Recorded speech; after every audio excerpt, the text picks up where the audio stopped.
Intro sa vlog. Ano naman yan, boy? Lang.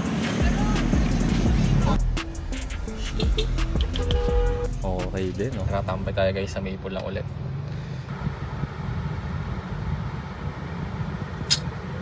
So kung nakita nyo sa intro guys, wala lang yun, parang tumambay lang kami ni Primo dun sa Maple.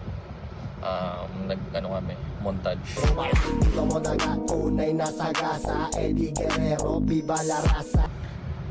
Wala lang, ang ganda lang kasi nung ano namin, pwesto namin dun.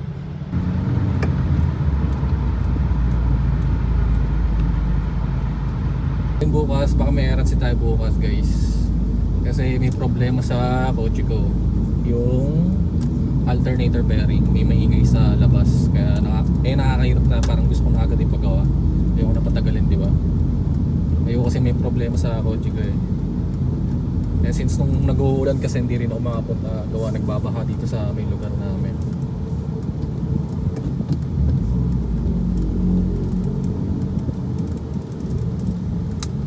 Maple Road, Maple Man, Maple Boy.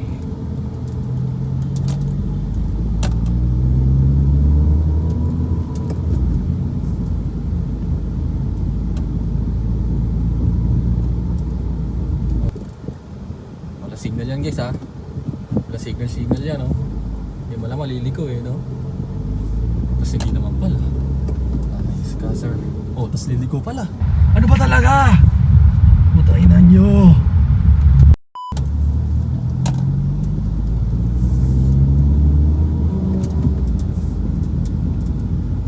So, tambay tayo. Ay, may isang FD dito. Check nga natin. Sa pwesto. Ato. Okay. Clean FD. Oh. Oh shit.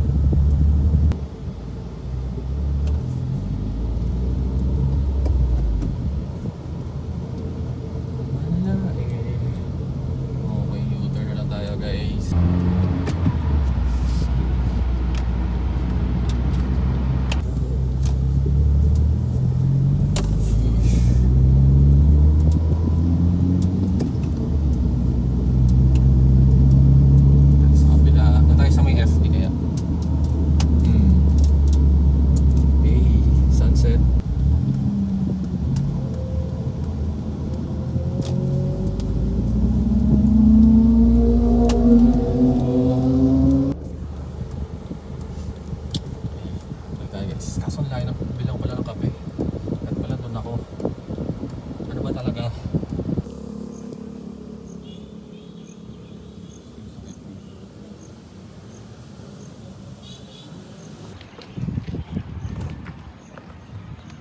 Yung max nyo. Eh ito pala yung nagin ha. Wala yung Primo ha. Kausapin natin siya mamaya. Kausap ko na eh. Solid. Kung medyo maingay, nakalimutan ko yung mic ko eh. Mamaya kabit ko na lang. Vietnamese, Japanese. Yeah, I like those Japanese bro. Okay din no. Papakabitin siya ng long stud. Kasi masyadong pasok yung ano niya eh, mags niya eh. So ayan. Pogi din eh no. Tapos mismatch yung bumper niya sa likod. Kasi sabi niya yung previous na bumper niya wala ng tenga kaya nagpalit siya. So yan no, meron din siyang emission sticker.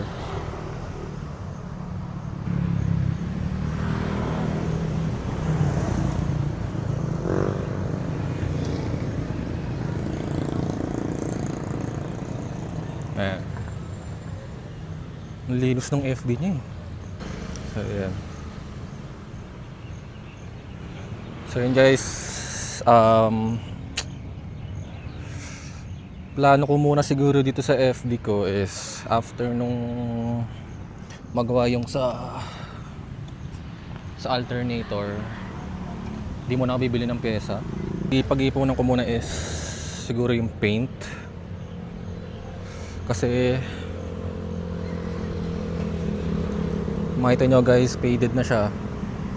Ayan o. Faded. Sa bubong may fade. Ayan. Kung makikita nyo guys.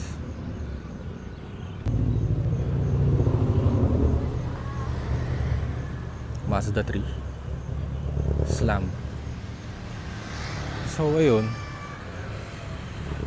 yung pintura muna I guess. Kasi hindi, may bibilin pa pala ako last bago magpa-paint. Siguro yung side skirt para sabay na sa pintura.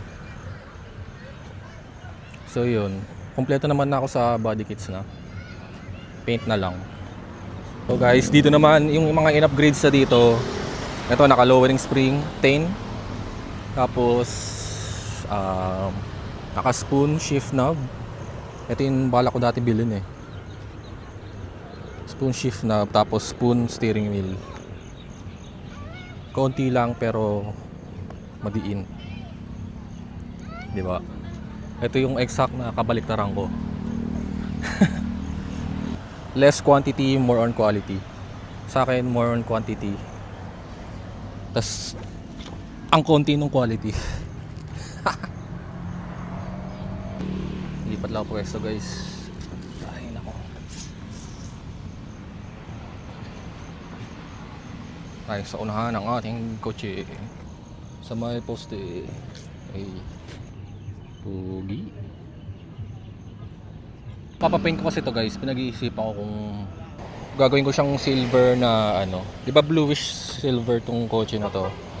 Parang gusto ko siya pa silver. Silver na ano, pero pag nasisinagan siya or naiilawan, may blue. 'Di ba? Ano, silver pero pag nailawan blue. Kaya naman siya gawin kaso baka mas mahal siya. So check din natin. Ewan ko, pero nagaganda na rin ako sa kulay nito eh. Ayan o. Ito naman bluish silver, pero pag gabi parang medyo purple siya. Parinig ko sa inyo guys yung maingay.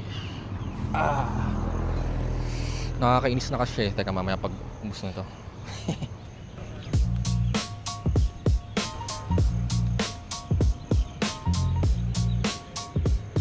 Ba talaga guys pag ikaw naglinis ng kotse, parang mas makitib siya sa paningin mo.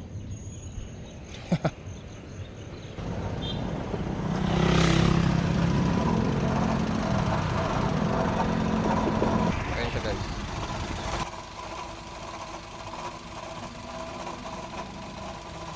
So ayun siya guys. Alternator bearing siya.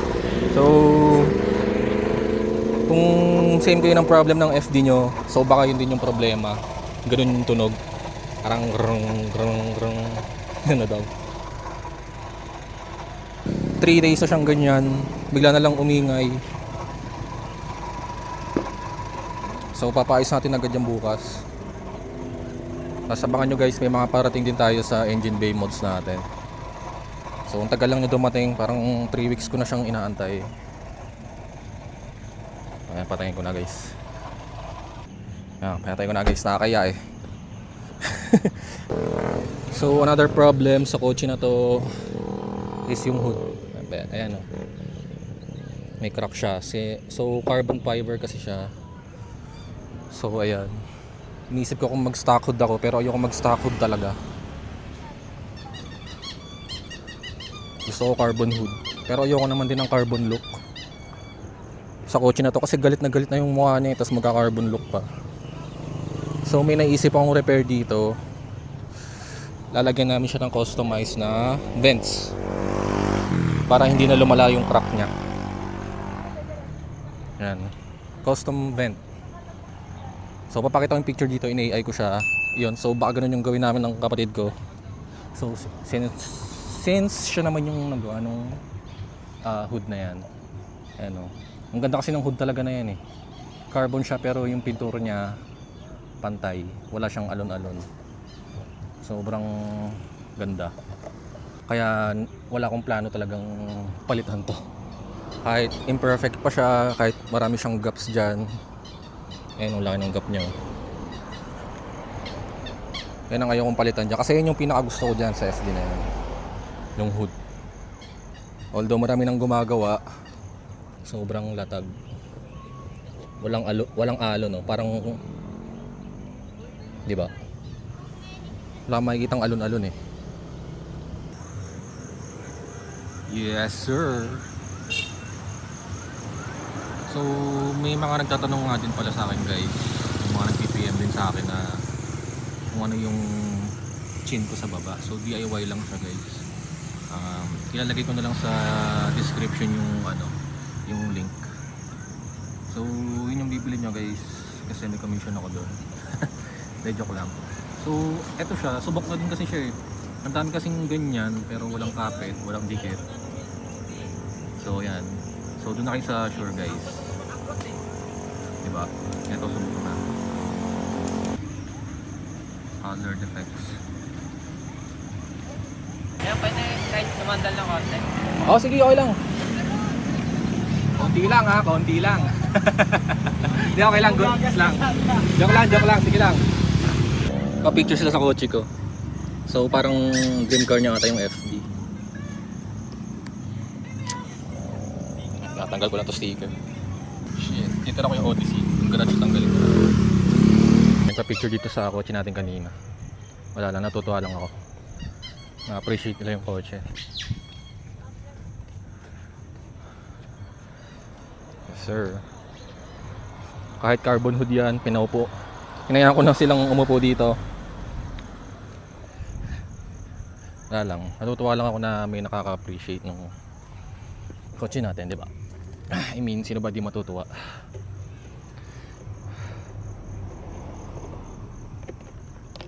Okay lang naman magpa-picture sa kotse, upuan, basta may permission. Basta may permission ng owner, di ba? Sila naman nagpaalam sila sa akin ng maayos. So, naya ako na, di ba? Natuwa din naman ako kasi syempre appreciate nyo yung kotse. Okay guys, time to wrap up. Hindi na ako magtatagal dito since dumadami na yung tao. Ay nako, medyo na ano na ako, naaning na ako. Sheesh, ang gulo.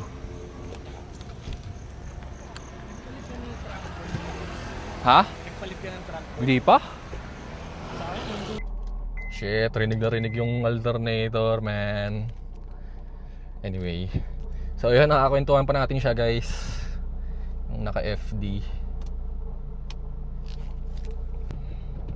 So sulit din yung FD niya, man. 2011 MMC, tas manual din. Napaka-solid. Yun yung gusto ko talaga eh, MMC na manual eh. Kasi ano yung bihira na yun guys eh. Halos automatic na lahat ng MMC na eh.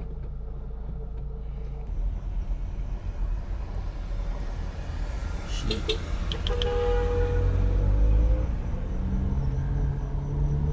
Yan siya guys oh. Tangina, bad trip ang ingay nung fucking shit ko, man. Ingay ng alternator ko talaga. Tangina, nakakahiya. Pagawa ko na bukas to. I end the vlog here. So subscribe kayo guys. Ilang subscriber na ba tayo? Parang mga 300 na eh. So shout out to you guys. So yun lang. Peace.